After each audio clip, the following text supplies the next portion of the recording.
Welcome to Breakthrough Ideas in Training webinar series. I'm Evan Hackle, Chairman of Tortal Training.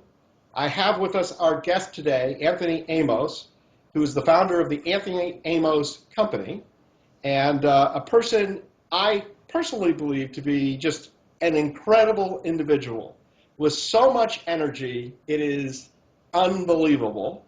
Anthony, could you stand up a little bit? People can read your shirt just for a second. Just let them see. He's got the on fire shirt. Anthony, just a little bit about yourself and a little bit about being on fire.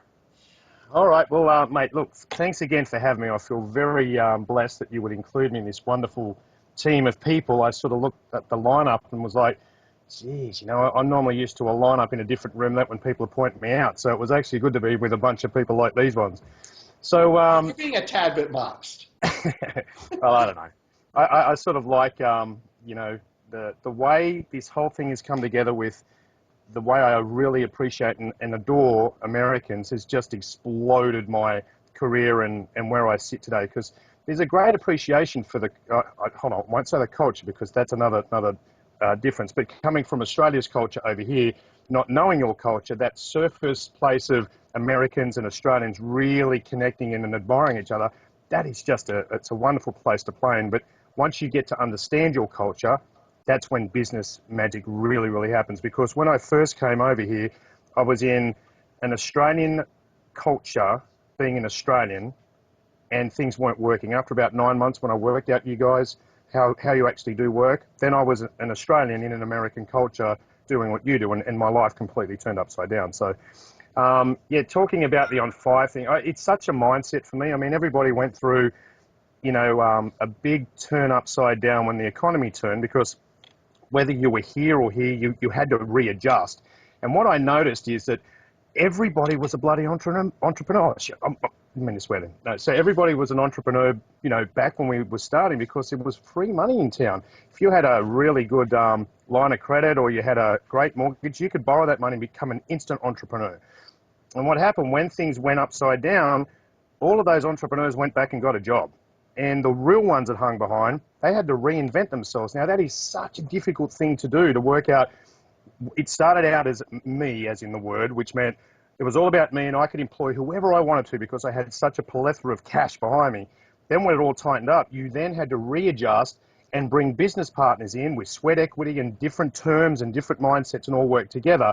And I think that particular area for me is when everything turned around for me to understand more about people and turned it into we. And I just love having business partners, equity together, going down the one road together and really utilizing that. And you have to have that, you know, that millionaire mindset and being really enthusiastic on fire. Otherwise, people don't want to be around you. Okay, so let's go back in time a little bit and let's talk about rugby. Okay. Have you ever played the game? Well, I actually I played 2 years professional. I was captain of a very well-known high school in Australia and made the state side and shadow for Australia. So I was picked up from a professional footy side. It was always my dream to play for a professional footy side and, you know, make the Australian side, obviously. But what happened was, in that transition, going from playing football on that high level at school, then coming into professional, the fun was sort of taken out of it because of the strict rules of how you had to sort of abide by. I'm not a really good rule follower. I guess you've known that about me, Evan, but I think that's also, I like to break the rules but not get arrested, if that makes any sense. So I break them, but I do it within, you know what I mean. I just like to push things a little bit differently. So you would have deflated the footballs if you were Tom Brady? I'm not saying that I was a cheat, no. And I don't get that. You know, what does it really matter if you deflate it that little in this game? Let's get off that topic. Oh, yeah, okay. All right, so in regards to that, so being told what to do, I've always really rebelled against that. If you leave me alone and I will deliver 10 times what you think I'm going to. So in the down season, I started a business with my brother called Hydrodog. So I went and bought this is such a great story. But it was I was saying to you earlier, Evan, is that I don't believe that I take risks in business and in life. I really believe it's the uncomfortability factor that drives me, because once you go through that, then you grow and then you know something brand new. And that's my real, well, I should say was my nemesis, of the uncomfortability was the tough part. Not taking a risk. A risk is something that you're not sure if it's going to work. I always know if I've got something ahead of me that I've put my mind to, it can't fail. That's just how I roll. But being uncomfortable to get to that point, that's the tough part. So working through that and understanding that I had to get uncomfortable, go from renewing a contract with the club I was at or starting a brand new business from scratch. Okay, I decided to jump on board. We bought a hydro bath for $1,200, put it in the back of a trailer that was in my backyard, like a garden trailer. I don't want to get it confused with a home. And we then put an ad in the paper and rented a mobile phone, because back in '94, mobile phones were very expensive. So what happened was we got the phone and we rang everybody, because there's no wires around this phone. It was just incredible that you could talk to somebody without having it connected to someone. So we rang everybody, but nobody rang us. So we didn't know what the sound of the phone was. So I took it home that night, and the next morning we rang, and I thought it was the fire alarm because I hadn't heard it ring before. So anyway, I picked the phone up and go, hello, Hydro Dog, can I help you? Yes, I just saw your ad in the paper. It's funny, you can wash my dog for me. It was only $10. I got her address, put her name down, rang my brother and said, you're not going to believe it. We just got a customer. She called through. We got a job. So by the time I drove from my house to his, we had another 8 dogs booked in, so there are 9 dogs in total. Now that's $90 back in '94. I mean, even with my football career, that was still something that we'd started from nothing. Now we've got money in our pocket. I said to my brother, don't forget the shampoo. We get to our first job, we go to get the shampoo out in the dog, and he put dishwashing liquid into the hydro bath instead of dog shampoo. So the first 9 dogs were washed in dishwashing liquid. So that became a very, very successful business. We sold over 400 franchises in like a 10-year period, but as you understand in this business, franchises get sold 3-4 times because it's a mobile service. Someone sells and someone buys, some we have to terminate, but we sold over that many. So we became masters in that domain. It's still a very successful franchise, and when the turning point came is when we created this Big Blue Dog, and the Big Blue Dog goes to your home and washes and grooms dog. Everybody can jump on hydrodog.com and check it out. It's awesome. There's nothing else like it in the marketplace. So I remember coming into into work one day and said to my brother, I'm done. I can't do this anymore. The franchisees are just murdering me, because the really good ones worked really hard, but the other ones took a lot of my personal time, and we didn't have anybody else to take. He said, no, let's work it out. It's too much of a successful business. So we then turned into a master franchise, which you guys call over here an area rep. And within 18 months, we sold every single state and territory. It was just an incredible business. Now I only have to deal with 7 people. So to me, that was just a great transition. And it became just a wonderful business model to be a part of. And I think that's where all the juice sort of started with the industry. And I was motivating everybody in there. Because if you came into a room with me and wanted to be a part of Hydro, something that I thought up and that I created, and you wanted to be a part of that with me, I took that on as such a privilege that I just gave you everything I've got to make sure that you would be successful and that I was available for you. So I get up the front of the room and, talk about it, and people just, flock to it and love what we were doing. So what I want to do here, because there's a lot more to your story, right, I want to do here is stop and talk about the people that are listening and watching you now, okay, and how they can take what you're saying and apply it to what they're doing. So the people that are listening to you, there are certainly some that are entrepreneurs. Most of them are working in a training department or in training in some fashion, whether they're a facilitator or not. And to be quite honest, from my experience, a lot of people in training, particularly in the corporate environment, are pretty frustrated that they can't get support for training and they can't get support for change. So, you're this entrepreneur, but I know you speak, and you speak about being on fire, yep, and having that energy. I mean, that's what you're about. And how do you then take that as a person? How do you get that energy? How does a person become on fire? And how do they ignite that fire at work to be successful and take what you're talking about and apply it to their jobs to be more successful? Well, that's a great question. I've never had it been delivered to me that way, Evan. So I'm going to do my absolute best to bring it from my heart and what works for me.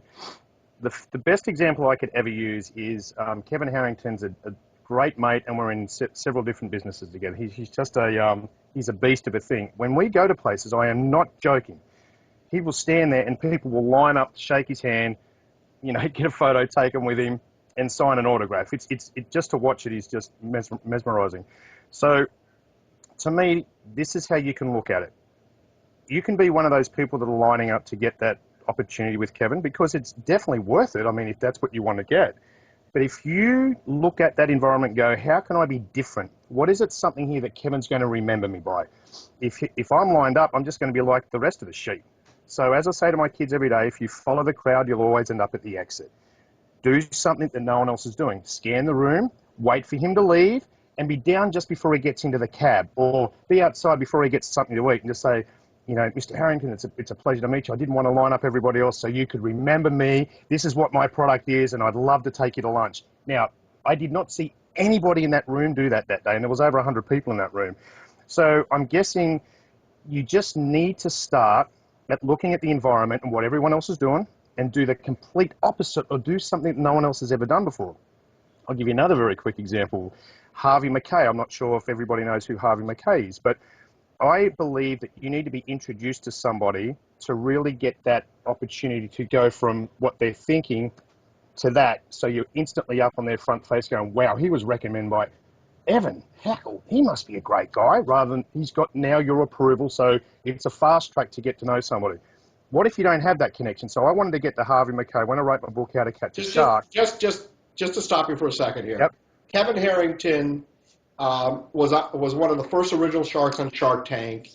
Big on infomercials, very famous person. But not everybody on here knows who he is. So I just want people to understand that. And Harvey Mackay is one of the first speakers, and correct me if I'm wrong, because I can't remember the name of his book, but he was really talking about customer service in a different level. What was the name of his first book? Swim with the Sharks and Show Them Not How to Be Eaten. Yeah. Something like that. Yeah. Yeah. Anyhow, please continue. I just wanted to give people context. And this is great. This is what can really be powerful for these people listening, is that when I Googled who else wrote about a shark, there's nobody else actually wrote a book like this. I can't wait till you guys read this book, by the way. I read it and I get inspired, and I think, shit, where did I get that language from? How do I know that information? But I actually read it to myself. And I looked up, and there was Harvey Mackay, Swimming with the Sharks. 25 years ago, I was just a young kid when he wrote the book. I sent out for the book, and I got a cassette tape. The cassette tape came back, and I had to search the house for one of those little Walkman things so I could actually listen to it on that side. So I listened to what his message was. It was actually very valuable. I loved it. And he talked about how he would talk to his secretary to get a meeting with the CEO, and if he went over 300 seconds, he'd pay a check to the charity. He also loves sports. And I thought to myself, I'm going to listen. I'm going to follow what he's saying. I sent away back to my professional footy side and got a fully signed jersey. I sent that to him. I sent a check to the Salvation Army for $500, because I know I'm going to go over 300 seconds when I see him, and put it into a package, wrote a big note, and sent it through to him. So I ring up about a week later. Greg happens to be his assistant. He said, oh my God, you're the Aussie that sent this through? He said, you are the talk of the office. In a couple of weeks' time, I ring back in. He said, Harvey's doing this whole new program right now. He hasn't got time to see you, but I'll send you a photo. He sent me a photo. Harvey Mackay's got the jersey on, going like this with his thumbs. Now, what's the chances of Harvey Mackay, when I was a kid, thinking he was going to put my signed jersey on one day and have thumbs up? That still blows me away today. The point, what I'm trying to say is, anybody could have done that, but I was the first person to ever do that with an Australian football jersey and giving him a check to his charity. No, so we're meeting soon. It's just a matter of him with his schedule. But if you don't wake up with that creative thinking on what is everybody else doing and what can you do that is completely different, but you've got to be, this is what Kevin always talks about with me, is that when he talks to me on the phone, I'm always on fire. And let me tell you why. You've got two options when somebody's ringing you. One, don't answer the phone if you're in a crappy mood. Or two, take it as a privilege that this person's taken out time of their day to speak to you. That should be like, wow, they could have rung anybody else, but they've rung me. So if you're always talking to me, I'm always upbeat. If you don't get me, it's because I'm either busy or I might be dealing with an issue. And when you talk about dealing with these issues, this is what I love teaching my kids is, if you pretend that your attitude is like a highway, so going down the highway means you're on fire. If you go on the off-ramp, that's when your attitude changes, whether you're mad, sad, glad, or whatever it is, and you go down the off-ramp. The secret is, don't get stuck in the neighborhood. get back up on the on-ramp as quickly as possible. So when the kids see me get cranky, because you've got to discipline the kids, obviously, I don't smack them. I've just got a hell of a voice that I scream at them. And then once they get the job done, I'm back on fire again. They go, Dad, how do you do that? So I've been teaching them that if you have to really flip into a serious mood, don't stay in that mood all day. That is the death of your personality by hanging on to something. You've got to switch it around and just have that mindset that you're on the highway, that you're on fireness, your off-ramp is going into a mood you don't want to be in. But the secret is not to get caught up in the neighborhood. Get back on the on-ramp again, and you'll be right. It does take a little bit of practice. So I just want to share this with the audience because it says a lot about you. You and I have calls about something, right? Right. And then we end up talking for an hour, and the conversation always changes because both of us, when we talk, are looking for opportunity for new discovery, right? Absolutely. We're not limited by the conversation, so we allow ourselves to divert, and we look for opportunity. And I think so many times people look at conversations with people as literally functional. And certainly a lot of times at work, you have functional conversations. But when you're talking with somebody who is bright or intelligent, there can be so much more. And if we took this idea to the workplace and the people that you work with and for, when you're talking to them, look for the opportunities to explore their thoughts, their insights, because that's what you always do. You always ask me these questions, and these questions bring new ideas, as opposed to that functional, just this is what we're talking about, be curious, explore. And that's what I love about our conversations, because we always leave with bunches of ideas of things that we should be talking about and doing, which I think is really cool. I love our conversations, and what you bring out right now is so critical to being on fire. And I'll tell you why.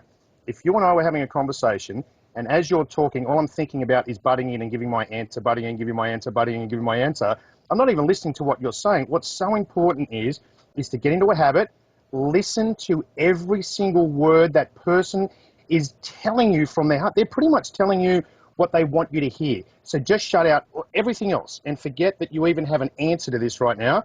Listen to, because by the time you finish that conversation, your answers might have changed because it went from the beginning and now you've heard the end of it. Now you've got a different answer. So get out of your head that you've got to give an answer while someone's talking, because you're not listening.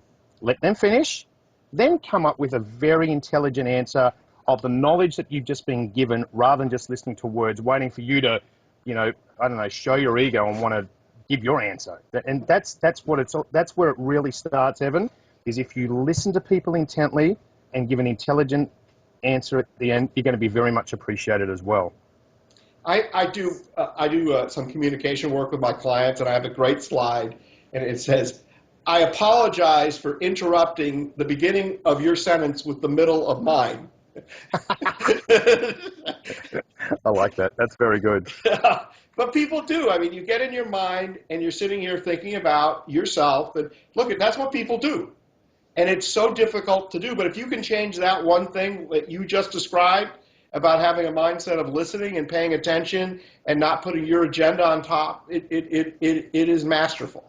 So, Huge. I will just jump back and quickly say this. This is a very strong tool I used when I was 19 because, I was playing football. I was with a professional footy, so I was, obviously full of testosterone, and I had a shorter fuse back then. So what I'd do is I carried in my pocket, a card of the most 5 grateful things that when I look at it, it just absolutely melts my heart and instantly changes. So I was looking for that change. I couldn't change out of my moods when I was younger. So coming up with this particular formula made me instantly go to that place and feel in my heart how beautiful those 5 moments were. And I go from 1, breathe in, I go to 2, and by the end of it, I was in a completely different mood. So that's how that all started for me. That simple exercise made me able to chop in and chop out of my moods when I was angry or not. share yours, and then I'm going to share mine. Which, my 5 top?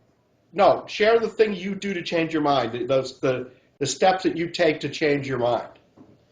Well, I've got to be honest. It's become natural now. But up until about it's actually when I hit 40. So I'm 43, but I was still doing it up when I was about 40. So the biggest ones for me was when I married my beautiful wife, and each birth of my child. They were my really strong emotional charges because this is what it's all about. It's all about family. I'm not going around in an RV for 18 months on my own. I'm doing this with my whole family.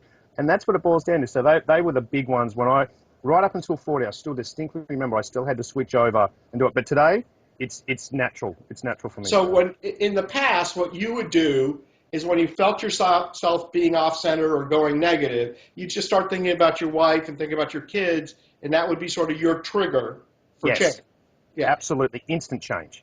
yeah, and which is great, and because anybody can pick anything that they want to work. For me, and I'll put this on the screen here. This is actually my grandfather's watch, and I think of the watch about being in sync with everyone in the world because everyone in the world shares one thing in common. We all share time. Wow, I So, love that. so when I feel out of sync in a conversation, and sometimes you have a conversation with somebody, I look at my watch and it centers me. It does, and like you, I don't look at my watch very much anymore because I have trained myself to be this way.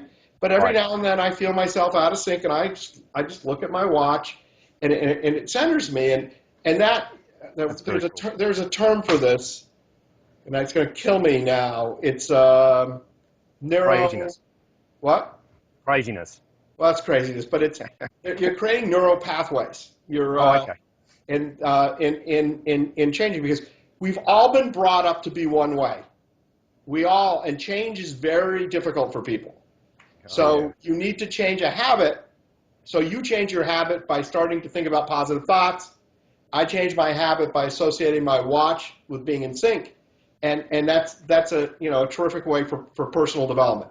That's Okay, very cool. I like that a lot. yeah, there.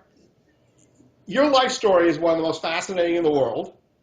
I want to catch up to why you're in this bus because the bus story It's an is, RV. It's an RV. excuse me, the RV. I Yeah, apologize. that's okay. But Yes. but first, why did you come to the United States and tell the story about catching a shark? All right. So this is this is really putting. I really like to be able to tell the story with obviously vigor, but honesty as well. And sometimes the honesty might sort of go the other way, but I'm going to do the best I can. Coming over from Australia, obviously when the economy turned upside down, we had a lot of developments that were in place. Now, funder went into liquidation, so it put us into a very difficult position. So we brought Hydrodog to the US. I found my business partners, got it all up and running. Everything was ready to go. And then when I went back to Australia for a funeral, I came back and I said, listen, we're not going to franchise anymore. We're going to corporatize. I'm like, no, you can't. I'm a franchise guy. All we've got to do is duplicate what we did in Australia. We think we're leaving too much money on the table.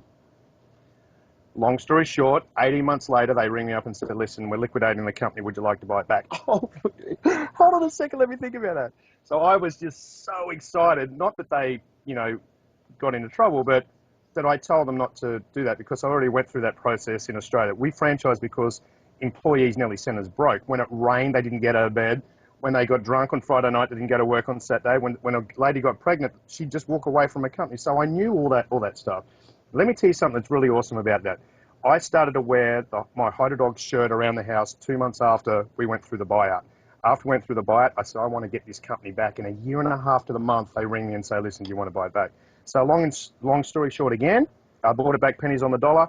And it's going to be getting towed behind this big RV, which I'll talk about in 1 second, on rebirthing Hydrodog into America.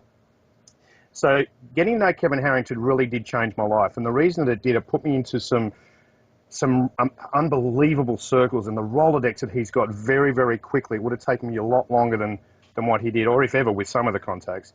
But we went to a mastermind group, and we were doing a mastermind with 10 people, and you all slept over. It was a mansion. It was a 28,000 square foot mansion, beautiful place. I was invited to go along, met this other guy who sort of found me fascinating. I was sort of like, had the accent, I guess, and I was new to town, and he wanted me to buddy. It was this great story as well. So anyway, we get there, and there's 9 of us already there, and the last guy turning up was a billionaire in his day, but through the economy, he then became a multimillionaire. So he sort of lost his billionaire status, and he wasn't very happy about that.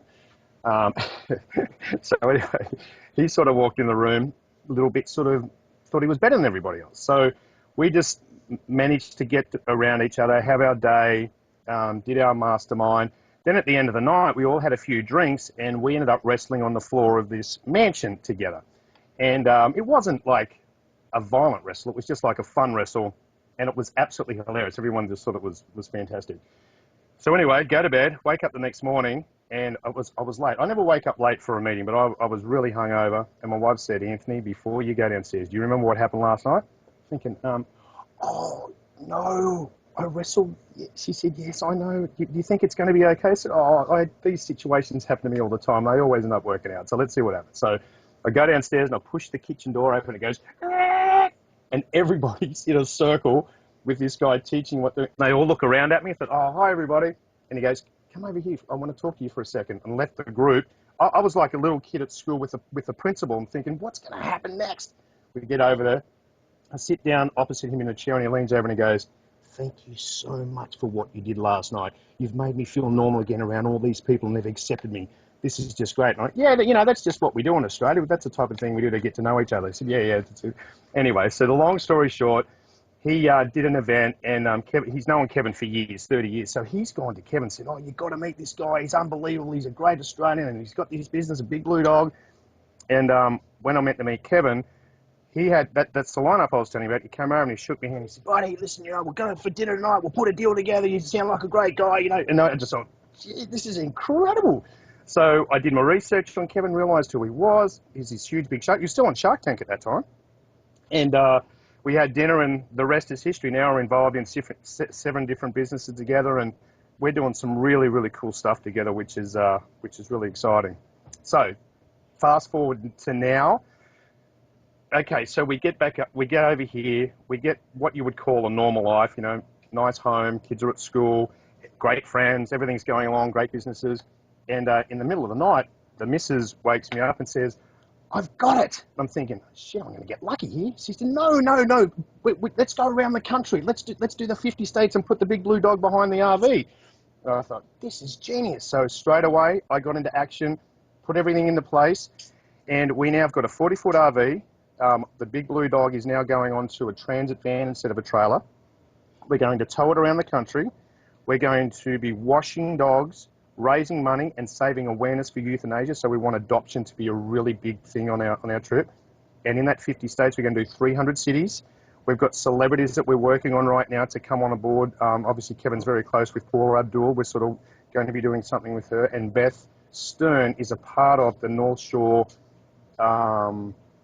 what's it called, the North Shore Animal League, and she's going to be like the spokesman. So I actually had that conversation today. So all of these little things are starting to piece together, and the whole idea for me, when somebody asked me about it, doing this for the dogs is, honest to God, we are just so in awe that we're getting so much attention and the kids love it.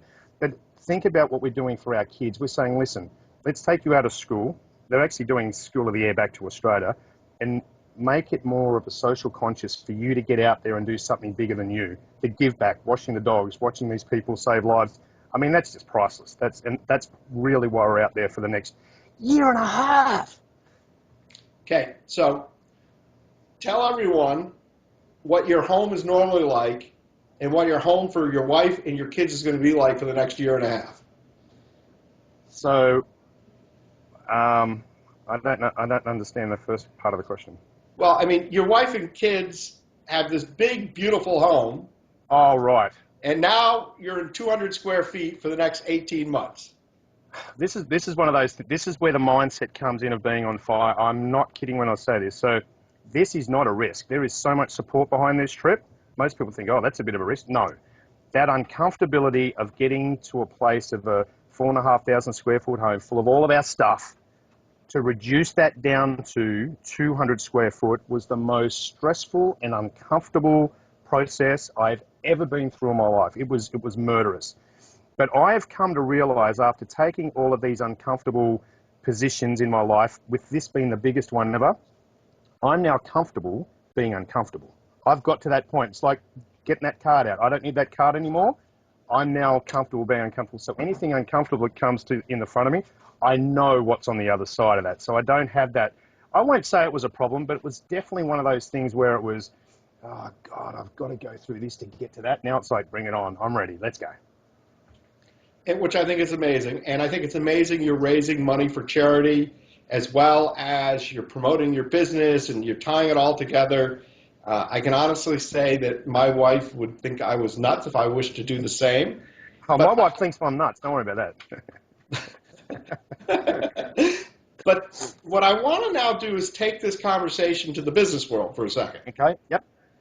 I find that people in business don't want to risk being uncomfortable. They accept good and they don't try for great. And that companies' cultures are, where people are unwilling to take risk, to go to that kind of the next level. Mm. And I think the difference between really great companies isn't the CEO that runs them. I think it's the people that are in there. Now, the CEO can take credit for the hiring of the people and the culture, but having really great people, and that really great people make the difference. And when you take and apply this to training, if you're going to be successful, I mean, like you take Hydrodog, your franchisees needed to know the system, they needed to know what to do, and if they weren't well trained, they weren't going to do well. And Right. in the real world of corporate business, it's the same thing. Is do people understand a lot of things? Do they understand the corporate culture? Do they understand the products they're selling? Do they understand why they're selling? Do they understand why their customers would want to buy them? Do they understand how to sell them? And the training department, the people that are listening to us right now, in a lot of cases, they get, for lack of a better term, minimized. They're the first to go when the economy goes. That people aren't valuing what they're doing. And what the point I'm trying to make here is that it takes sometimes being uncomfortable to stand up for yourself, to say, hey, this is the value, this is what we can do, and not just accept the corporate culture of how things are. Does that make sense to you? It absolutely does. And I'll tell you where it starts. It starts with being congruent with the people that you're working with. And I'll give you a great example. You and I are so congruent and we laugh our bottoms off every time we're together because it's fun, but we're really good at business. We don't take life too seriously. And there's just some magic there every time that we're in each other's presence. They're the people that you just, oh my God, you want to be around. So I've got this sort of a three-prong rule is that first of all, you've got to be congruent. Then you've got to add the value, like you adding all this value to me. Oh, I'm so blessed that this is happening. And the third thing is waking up in the morning, you've got to feel that excited that you want to go and have coffee, that you want to have lunch with this guy. So in those environments, if there was more emphasis put on the people that are with each other being more congruent with each other, that would absolutely slice all of this down to about 85%. There's no question. But what happens is they get in there and they go, oh, okay, well, here's somebody that's qualified. Okay, they're qualified, but do they get on with the group of people that we're about to put them in with? It only takes one person in a group of five to ruin that efficiency and that timeless wave that they can ride together with somebody saying, oh, I've got to go in and see Dave today. Oh, it's such a pain. And that's where their day starts. But then when say, oh, I can't wait to see Dave. He's so nice. He always gets me a cup of coffee and we're so congruent with each other. That's the biggest thing that I see that could make almost an instant change. Yeah. You don't have to get rid of anybody. You just got to put them in the right groups. Well, I think you're right, and you need to look for that commonality. You need to look for where you're in sync. Yep. Okay, Yep. you've been working on a book. Can you tell everyone about the book? Yes, I can. So it's called How to Catch a Shark. I've already got my website up, which is howtocatchashark.com, and it talks a little about there. I've got a couple of interviews on there and all that sort of thing. I've been working on this now probably for, I don't know, over a year and a half. It should have been done within a month. We'd already got it ready to go. But then Hydrodog was in the winds of me getting that back and thought, oh, I'm not put this book out yet until I get Hydrodog back, because that was one of my first sharks that really didn't work. So I go into detail, even though Kevin Harrington is the celebrity shark and had a huge impact and we're great mates and all that stuff. That's great.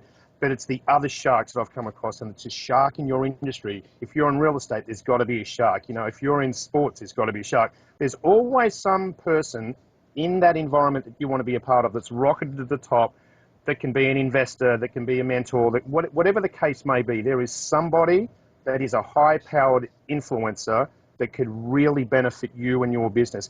They are not like a normal business partner. A normal business partner or a strategic partner, they're working with you on a particular level that's great, but a shark comes in with his Rolodex or he comes in with his cash, oh my God, your life will never be the same as his. So Kevin with his with his Rolodex, it's incredible. But what he does with me is he'll introduce me to somebody and I'll create the relationship in no time. If I'm congruent with him, and Kevin will go, I've known that guy for 20 years. I haven't got a relationship with you. You've only known him for a few months. But I'm relentless. If I know I've got somebody that's like you, I want to really get to know them and I want to add as much value as I can and become mates. I just don't want it to be a bloody transaction. I want it to be a fulfilling, long-term relationship in business. Because a lot of people say, you've got to be able to separate business and personal. What? Who came up with that? I don't even know how that is possible to exist. It's like, Yeah. to me, it's that. If you're going to get into business and be more, in some cases, with them more than what you are with your family, then that is bloody personal. You're taking the choice to really make it over here while you're sacrificing a little bit of time like that. I mean, I don't do that. I'm fortunate enough to be in a position where I'm around them all the time, but there are still people in that little basket. So you do need to take it personal. Not personal, because personal and separating business is entwined to me, and it's so important. Once you get that understanding, you then give it all. You just give it so much more. But again, it's got to be congruent. If you're not congruent, I promise you, you will be separating business and personal. That's the glue to all of this stuff. That's the missing piece. And a lot of people don't understand. If I want to go and get that entrepreneur, the shark, and I need his money, and I don't really care about building a relationship, that's doomed from the start. Because if you're going to underperform with his money, there's going to be a hell of a fight. So you can't be chasing the wrong angle. Look for the congruency. Find out you're a match. Add as much value as you can first. I promise you it's going to come back. Then you either end up friends, or better still, you end up business partner and friends / mates. So I want to take what you just said and apply it to the business world, because Yes, not everyone on this call is an entrepreneur. I got you. Within a business itself, there are sharks. There are people that are up and comers. There are people that are more respected. Generally, by the way, the people that are like you, that are on fire, that have energy, that are enthusiastic. And you need to look at your landscape of all the, thousands of people or hundreds of people you work with, and you need to say, who are the people that are going somewhere, and those are the people I need to build those relationships with. I need to be congruent with. I need to find and partner with. And because when you do that and you build those relationships, then they're going to support you and you're going to support them, and it's going to help everyone rise.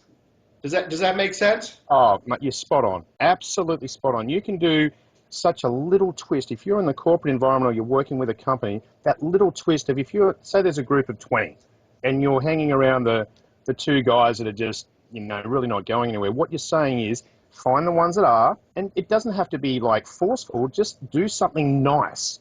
I don't know what that is because I don't know who we're talking about, but if you find out that, oh, I want to be just like her, or I can feel that we're very much the same, then just get to know them and add some value. Give them, listen, I've got these 2 spare tickets for the hockey on the weekend. I can't go. Would you like them? Something that is, possibly a little bit preconceived, maybe, but at least you're getting in there and trying to do something different to break away from the rubbish that you're sitting in right now that's taking you nowhere. Yeah. Okay, we are out of time. We got to talk Oh, about your free offer. okay. You and I could talk for hours. I know.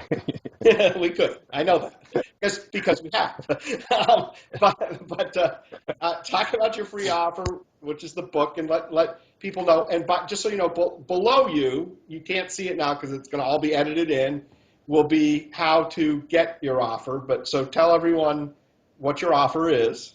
Okay, so the offer is I'm going to give everybody on the call a free How to Catch a Shark book, and that's going to go to everybody that jumps on the website and enters their details, and a book will be sent out. So just to let you know, that's at the editors right now.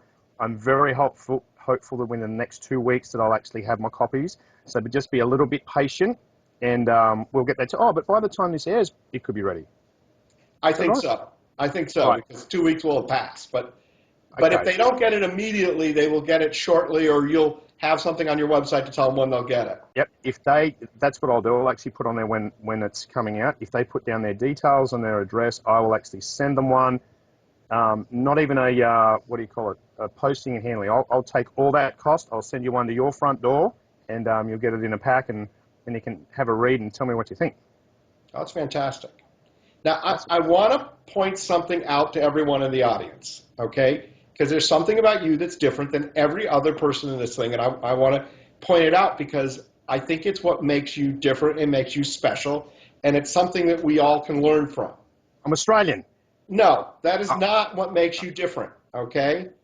Virtually every single person that's on here, they're giving by participating, they're sharing their ideas, which is great.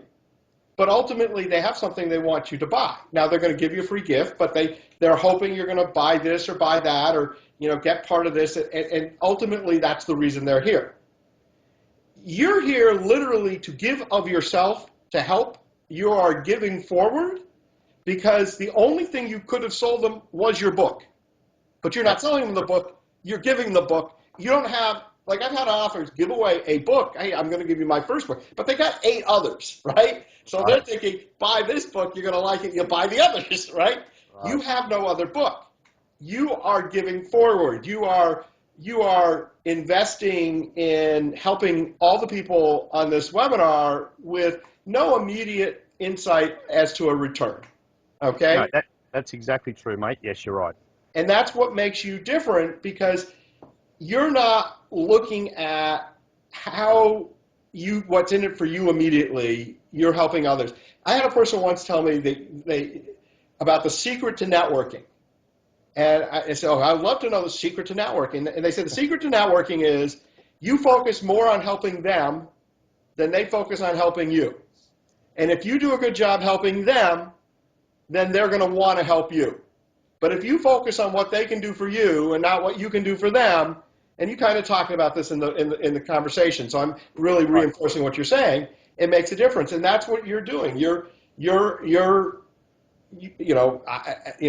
being incredibly generous to share your insights and your passions with everyone on the call. So I want to thank you. I want to remind the audience that if they really enjoyed this and they want to share it with others, we do, and it's right below, right near where your offer is. We have the ability for people to download, by the download of the series. You get everybody. So if you want to share this and share Anthony's energy with people, certainly buy the download, and then you can email it to your coworkers and things of that nature. If you can't see every speaker, and I'll tell you something, the interviews have all been great. And they're all different. You learn a different thing from each person. If you're going to miss some, buy the download because they'll all energize you. And if you're not energized now by Anthony and his energy, I don't know what to say because I am. So again, Anthony, thank you very much. Thank the audience and everyone for listening. We appreciate it, and everyone have a great day. All right. Happy days, everybody. Thanks for having me, mate. Bye. Bye.